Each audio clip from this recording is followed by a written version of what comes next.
Let's go into the Texas Rangers. And man, as we were Mhm. on an unreal high last week, an unreal high, just streak couldn't be stopped.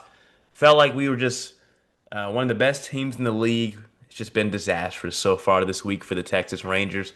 Since that crazy win streak, they have now lost three straight as far as we're recording on a Wednesday afternoon.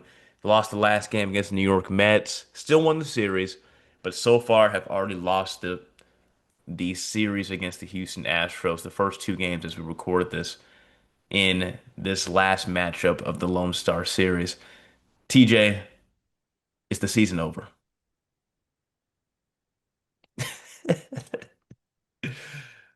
Yes. I mean, do you think the season's not over? Do you still have hope in this team? When I look at the records now in the standings, it's not necessarily making me feel good, but who knows? Yeah, I mean it's not these fault, it's not this team's fault. It's the team in April. It's the team in April's fault. We should not be in this position. I think that I'm still extremely frustrated in these last two games because they were so winnable. Um that second game, you could talk about well, I apologize. I should state that I'm disappointed in Monday and Tuesday's game against Houston.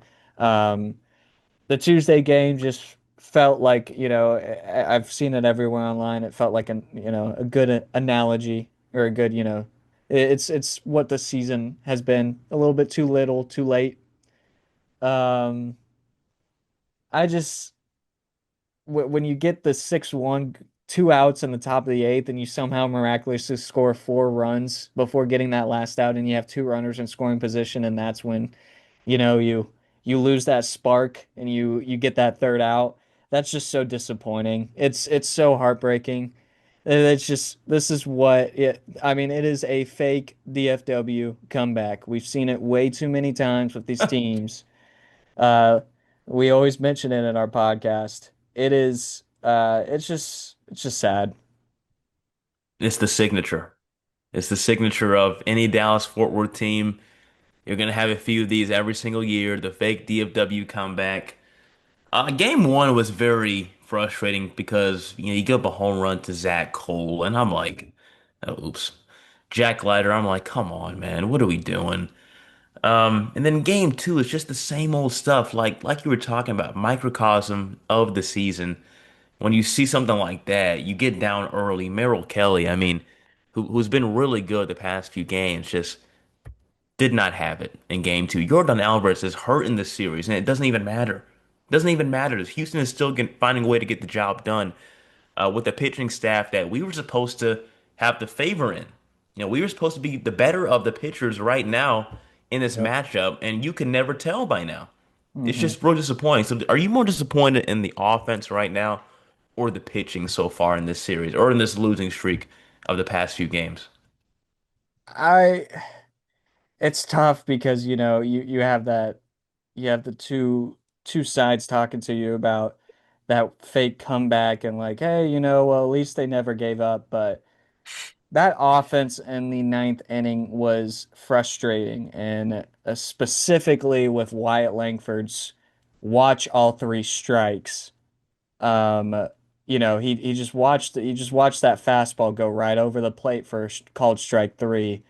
And that kind of ruined the rally in the ninth. We had somebody get on base before that. I also see that, like there's just been too many times where these batters are just not aggressive. They're not aggressive. And I don't know why they continue to do this.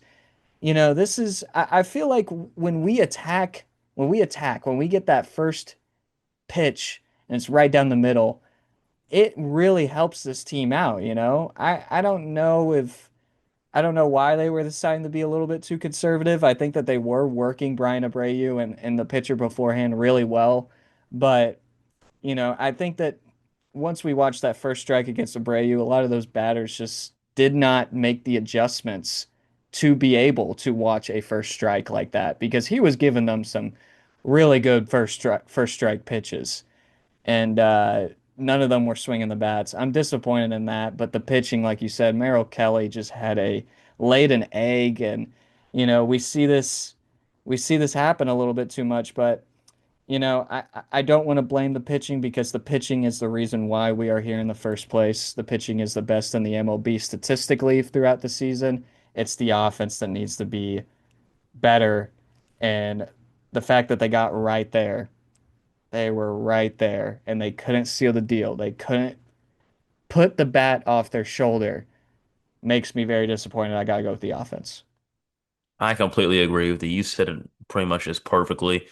And yeah, you were saying it last week. Don't blame this team if things go haywire. Yep. In this following week, you were talking about at the time. But yeah, the offense just disappointing pretty much all season long. The pitching has been spectacular, and I did not think it would hang on like it has all the way into September. But because of this losing streak now, the Cleveland Guardians have completely jumped the Rangers in the wild card race for the third wild card, while the Red Sox have taken a little bit of a tumble. So now the Astros are in the second spot in the wild card, while the Red Sox are third. So not technically over,